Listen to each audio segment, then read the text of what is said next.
అందరికీ నమస్కారం అండి. షైనింగ్ ఫ్యామిలీ ఛానల్‌కి స్వాగతం. ఇంకా 3 రోజుల్లోనే వరలక్ష్మి వ్రతం రాబోతుంది కదా! మరి అన్నీ సిద్ధం చేసేసుకున్నారా వరలక్ష్మి వ్రతం చేసుకోవడానికి? ఈ శ్రావణ మాసంలో వచ్చే అత్యంత పవిత్రమైన వ్రతాల్లో వరలక్ష్మి వ్రతం ఒకటండి.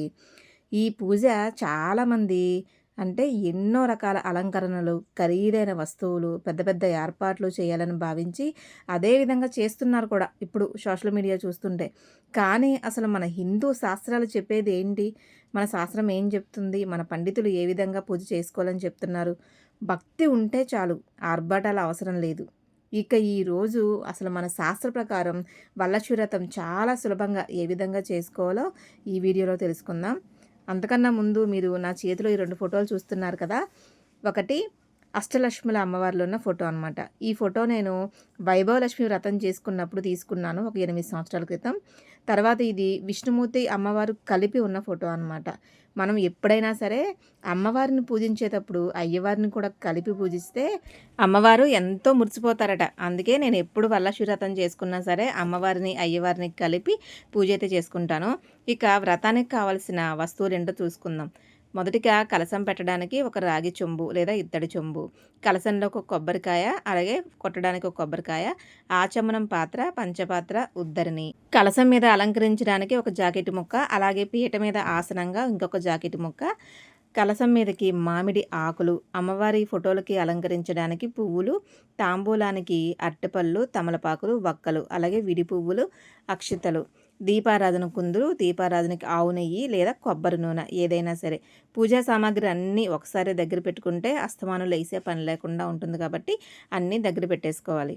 ఇక ముందుగా మనం ఇంటికి ఈశాన్యంగా కిందన గోమయంతో అలికి లేదా పసుపు నీళ్ళతో కడిగి ఒక పీఠాన్నైతే ఏర్పాటు చేసుకోవాలండి. ఈ విధంగా పీట మీద అష్టదళ పద్మ ముగ్గు వేసి ఆ ముగ్గు మీద పసుపు కుంకుమలతో అలంకరించి ఆ తర్వాత ఆసనం వేసి అమ్మవారిని అక్కడ ప్రతిష్ఠించాలన్నమాట.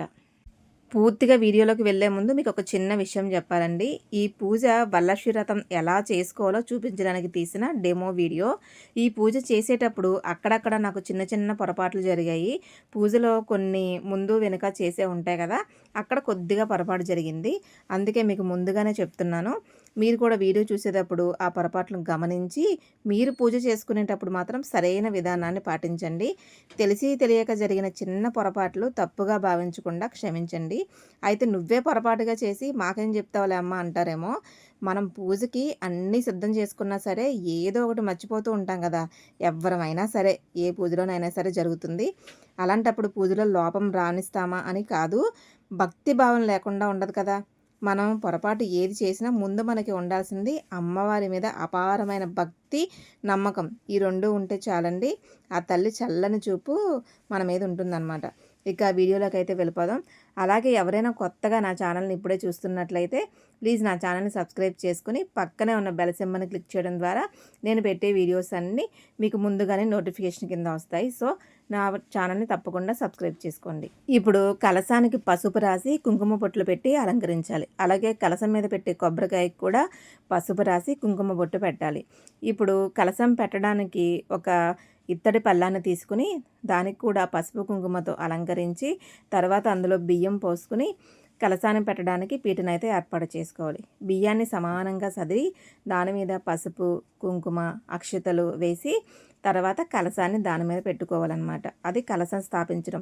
ఇందులో మనం అమ్మవారిని కలశంలోకి ఆహ్వానిస్తాం కాబట్టి ఇంకా వేరే అమ్మవారి ప్రతిమ కానీ అమ్మవారి విగ్రహాన్ని కానీ నిలబెట్టాల్సిన అవసరం లేదండి. మనకి అమ్మవారి ఫోటో ఉంటే చాలు. కలశంలోకి అమ్మవారిని ఆహ్వానించి అమ్మవారి స్వరూపంగా భావించి కలశానికి పూజ చేసుకుంటాం అన్నమాట. ఇప్పుడు కలశంలో మీ ఇంటి ఆచారాన్ని బట్టి సగం వరకు నీళ్లు పోసి అందులో పసుపు, కుంకుమ, ఒక నాణెము, అక్షతలు, అలాగే ఒక పువ్వు వేసి కలశం మీద కొబ్బరికాయనైతే పెట్టాలి. తర్వాత మనం ముందుగా రెడీ చేసుకున్న జాకెట్ ముక్క ఉంది కదా, దాన్ని వస్త్రం కింద అలంకరించి దానికి కూడా గంధము అలాగే పసుపు కుంకుమతో అలంకరించాలి. ఇప్పుడు కలశాన్ని పువ్వులతో చక్కగా అందంగా అలంకరించుకోవాలి. అమ్మవారి ఫోటోకి కూడా దండ వేసి అలంకరించుకున్నాం కదా. ఇప్పుడు మనం ఏ పూజ చేసినా ముందుగా గణపతికి పూజించడం అనేది మన ఆచారం కాబట్టి పసుపుతోటి గణపతిని సిద్ధం చేసుకోవాలి. ఈ పసుపు గణపతిని పూజించిన తర్వాతే మనం వరలక్ష్మి అమ్మవారి పూజ అయితే ప్రారంభించాలి. అసలు వరలక్ష్మి పూజ ఎందుకు చేస్తారో మీకు తెలుసా? వరాలను ప్రసాదించే లక్ష్మీదేవిని ఆరాధించే వ్రతమే ఈ వరలక్ష్మి వ్రతం. ఈ వ్రతం వల్ల కుటుంబంలో ఐశ్వర్యం, ఆరోగ్యం, సౌభాగ్యం, సంతానం, ఆనందం, శాంతి కలుగుతాయని మన పురాణాలు చెబుతున్నాయి. అయితే మనం అమ్మవారిని ఐశ్వర్యం కావాలని అడగకూడదనమాట. ఆనందం కావాలని అడగాలి. మరి అలాగే అడుగుతారు కదా! ఇప్పుడు తెల్లటి దారబంతి తీసుకుని 9 ముళ్ళతోటి తోరాన్ని కూడా సిద్ధం చేసుకున్నాం కదా! అన్నీ సిద్ధం చేసుకున్న తర్వాత దీపారాధన అనేది చేసుకోవాలనమాట. తోరానికి 9 ముళ్ళు ఎందుకు వేస్తారో మీకు తెలుసా? 9 అనే సంఖ్య నవశక్తుల సంఖ్య. సాంప్రదాయంగా వీటిని అష్టలక్ష్ముల అనుగ్రహంతో పాటు వరలక్ష్మి స్వరూపాన్ని కూడా కలిపి 9 దివ్య శక్తులుగా భావిస్తారు. అందుకే 9 ముళ్ళు వేసి తోరం అమ్మవారికి సమర్పించి పూజ అనంతరం కుడి చేతికి కట్టుకుంటారనమాట. అమ్మవారి పూజ అనంతరం తోరానికి కూడా పూజ ఉంటుంది. అది కూడా మీకు వీడియో చివరిలో చెప్తాను. ఇప్పుడు దీపారాధన చేసిన తర్వాత దీపానికి పసుపు కుంకుమతో అలంకరించి ఆచమనం కూడా చేసి గణపతి పూజ మొదలుపెట్టాలి. ముందుగా మనం సంకల్పం చెప్పుకోవాలి. ఈ పూజ ఎటువంటి అడ్డంకులు అవాంతరాలు లేకుండా చక్కగా జరిగేటి చూడు తండ్రి స్వామి అని ఆ గణపతికి నమస్కారం చేసుకుని స్వామివారికి పువ్వులు, అక్షతలు అవన్నీ వేసుకుంటూ షోడశోపచార పూజ చేసుకుని ఆ గణపతి స్వామి వారికి నైవేద్యం కూడా సమర్పించి అప్పుడు గణపతి పూజ ముగించుకోవాలి. ఈ గణపతిని పూజించడం వల్ల మనం చేసేటటువంటి ఈ పూజలో ఎటువంటి విఘ్నాలు రాకుండా ఆ స్వామివారు కాపాడుతారని నమ్మకం. ఈ పూజే కాదు, ఏ పూజ చేసుకున్నా, ఏ వ్రతం చేసుకున్నా సరే మనం ఆ గణపతిని ఆరాధించడం అనేది చాలా ముఖ్యమైన విషయం. షోడశోపచార పూజ అంటే మనం స్వామివారిని ఆహ్వానించి స్వామివారికి అతిథి మర్యాదలు చేసుకుంటూ ఆచమనం, ధ్యానం, పూజ, పువ్వులు, అక్షతలు, గంధం, నైవేద్యం మొదలైనవన్నీ సమర్పించి పూజ అయితే ముగించుకోవాలి. తర్వాత గణపతి అష్టోత్తరం ఉంటుంది కదా, అష్టోత్తరాన్ని కూడా చదువుకుని స్వామివారి పూజ ముగించి స్వామివారిని 3 సార్లు కదిపి పక్కకి పెట్టుకోవాలి తూర్పు వైపు. మీకు ఈ వీడియోలో చివరన మనం వాయినాలు ఎన్ని ఇవ్వాలి, వాయినంలో ఏమి ఇవ్వాలి, ఎంతమందికి ఇవ్వాలి, ఇలాంటి విషయాలు కూడా క్లియర్గా ఎక్స్ప్లెయిన్ చేస్తానండి. వీడియో చివరి వరకు చూడండి. ఇప్పుడు గణపతి పూజ అనంతరం మనం కలశంలోకి అమ్మవారిని ఆహ్వానించి వరలక్ష్మి పూజ అయితే ప్రారంభించాలి. వరలక్ష్మి వ్రతంలో కలశం ఆనవాయితీ లేని వాళ్ళు ఏం చేయాలని నన్ను చాలా రోజుల నుంచి చాలామంది అడుగుతూనే ఉన్నారు. ముందు సంవత్సరం కూడా నేను ఒక వీడియో కూడా పెట్టాను దాని గురించి. ఇంకొకసారి మీ అందరికీ తెలియజేస్తున్నాను. వరలక్ష్మి వ్రతంలో కలశం అనేది చాలా ముఖ్యమైన విషయం అండి. కలశం ఆనవాయితీ లేని వాళ్ళు అమ్మవారి ఫోటో అయినా పెట్టుకుని వరలక్ష్మి వ్రతం చేసుకోవచ్చు. అందులో ఎటువంటి ఇబ్బంది లేదు. మన పూర్వీకుల దగ్గర నుంచి అంటే మనం అమ్మమ్మలు కానీ నాయనమ్మలు కానీ ఎవరైనా సరే వాళ్ళ ఇంటి ఆచారాన్ని బట్టి ఏ విధంగా ఈ వరలక్ష్మి వ్రతం చేసుకుంటూ వస్తున్నారో కొన్ని సంవత్సరాల నుంచి వాళ్ళు చెప్పిన విషయాన్ని బట్టే మనం కూడా వ్రతం అనేది చేసుకోవాలి. ఇప్పుడు సోషల్ మీడియాలో చూపిస్తున్న విధంగా అయితే అస్సలు కాదు. అంటే మీరెందుకు చూపిస్తున్నారంటారేమో. నన్ను ఫాలో అయ్యే వాళ్ళు నా సబ్స్క్రైబర్స్ చాలామంది చక్కగా నేను చేసే పూజా విధానాన్ని చూసి నచ్చి మేము కూడా పూజలు చేస్తున్నామండి. మంచి మంచి విషయాలన్నీ తెలియజేస్తున్నారు. మాకు తెలియని విషయాలన్నీ మీరు ప్రతి పూజ వీడియో కూడా పెట్టండి, ఈ వరలక్ష్మి వ్రతం వీడియో కూడా మాకు పెట్టండి అని అడిగారని నేను ఈ వీడియో కూడా చేసి మీ వరకు తీసుకొచ్చానని మీ వరకు చూపిస్తున్నాను. అందుకే ముందుగానే చెప్పాను, నేను చేసే చిన్న చిన్న పొరపాట్లు ఏమైనా ఉంటే ఈ వీడియోలో మన్నించి మీ ఆచార సాంప్రదాయాల ప్రకారం చక్కగా పూజ అయితే చేసుకోండి అని. ఆ విధంగా మన శాస్త్రాలు, మన ఇంటి అలవాట్లను బట్టి, ఇంటి ఆచారాన్ని బట్టి, మన ఇంటి సాంప్రదాయాన్ని బట్టి ఏ విధంగా పూజలు చేస్తున్నామో ఆ విధంగానే చక్కగా చేసుకోండి. ఎక్కువ ఎటువంటి ఆర్భాటాలు, హంగులు లేకుండా, ఎక్కువ ఖర్చు పెట్టకుండా మనం లక్ష్మీదేవిని ఇంటికి ఆహ్వానిస్తున్నామా, మనం ఇంటి నుంచి లక్ష్మిని బయటికి పంపించేస్తున్నామా అనేది ఒక్క ప్రశ్న మనం వేసుకుంటే మనం వరలక్ష్మి వ్రతం ఏ విధంగా చేయాలో అందరికీ అర్థమైపోతుంది. ఇక మన పూజ దగ్గరికి అయితే వచ్చేద్దాం. కలశం ఎందుకు పెడతారు అంటే, కలశం కేవలం ఒక పాత్ర కాదండి. స్కాంద పురాణం ప్రకారం కలశమే మహాలక్ష్మి స్వరూపం. కుండ ఒక సృష్టి, అందులోని నీరు క్షీరసాగరం, మామిడి ఆకులు పంచప్రాణాలు, పైన ఉండే కొబ్బరికాయ త్రిమూర్తులకి ప్రతీక, అందులోని వస్త్రం మనం సమర్పించిన వస్త్రం అనేది సాక్షాత్తు ఆ మహాలక్ష్మి స్వరూపం. చక్కగా ఈ విధంగా కలశాన్ని అలంకరించుకుని అందులోకి అమ్మవారిని ఆహ్వానించి పూజించడమే మహాలక్ష్మి తత్వం. ఇప్పుడు కలశంలోకి అమ్మవారిని ఆహ్వానించిన తర్వాత అమ్మవారికి పువ్వులు, అక్షతలు, గంధం, దీపం, ధూపం ఇలా షోడశోపచార పూజ చేసి తరువాత వరలక్ష్మి అష్టోత్తర శతనామావళి ఉంటుంది కదా, అది చదువుకుంటూ కుంకుమ పూజ చేసుకోవాలి. ఈ విధంగా కుంకుమ పూజ చేసుకోవడం వల్ల సకల సౌభాగ్యాలు లభిస్తాయని మన శాస్త్రాలు చెబుతున్నాయి. ఇది పూర్తయిన తర్వాత అమ్మవారికి నైవేద్యం సమర్పించాలన్నమాట. కుంకుమ పూజ మనం ఈ వరలక్ష్మి వ్రతం ఒక్కరోజే కాదండి, మీకు వీలైన ప్రతి శుక్రవారం కూడా అమ్మవారి అష్టోత్తరం, లక్ష్మీ అష్టోత్తరం కానీ, వరలక్ష్మి అష్టోత్తరం కానీ, ఈ విధంగా మీకు వచ్చిన అష్టోత్తర శతనామావళి చదువుకుంటూ లేదా కనకదార స్తోత్రాలు చదువుకుంటూ చేయడం వల్ల సౌభాగ్యం లభిస్తుందని మన పండితులు చెబుతున్నారు. ఈ విధంగా అమ్మవారి పూజ పూర్తయిన తరువాత అమ్మవారికి నైవేద్యాలు సమర్పించి తాంబూలం కూడా ఇచ్చి తర్వాత 9 ముళ్ళతో తోరాన్ని సిద్ధం చేసుకున్నాం కదా, ఆ తోరానికి కూడా పూజ చేసుకోవాలి.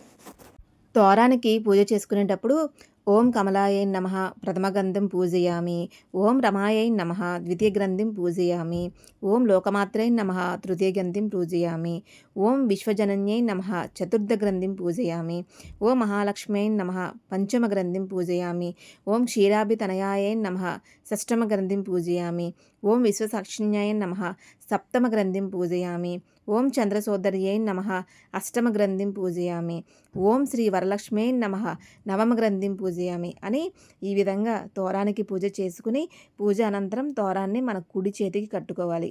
అలాగే అమ్మవారికి తాంబూలం కూడా సమర్పించి వాయనం కూడా పెట్టాం కదా, అక్కడ వాయనంలో మనం అమ్మవారికి జాకెట్ ముక్క, గాజులు, పసుపు, కుంకుమ, అదేవిధంగా అరటిపళ్ళు, 2 వక్కలు, 2 పసుపు కొమ్ములు, 2 ఖర్జూర పళ్ళు ఇవి కలిపి తాంబూలంగా అమ్మవారికి సమర్పించాము.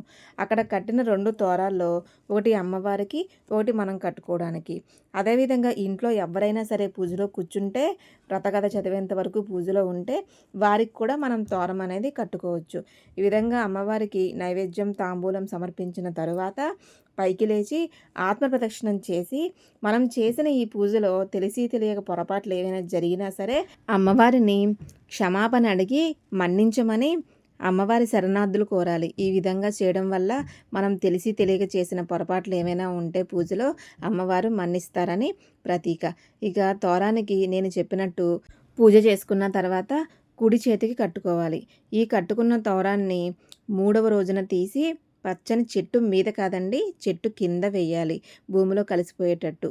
ఇప్పుడు అసలైన వరలక్ష్మి వ్రత కథ ఉంది కదా, చారుమతి కథ, ఆ కథని చక్కగా చేతిలో అక్షింతలు పట్టుకుని కుడి చేతితో కథ మొత్తాన్ని చదువుకోవాలి. చదవడం రాకపోతే కనీసం విననైనా వినాలి.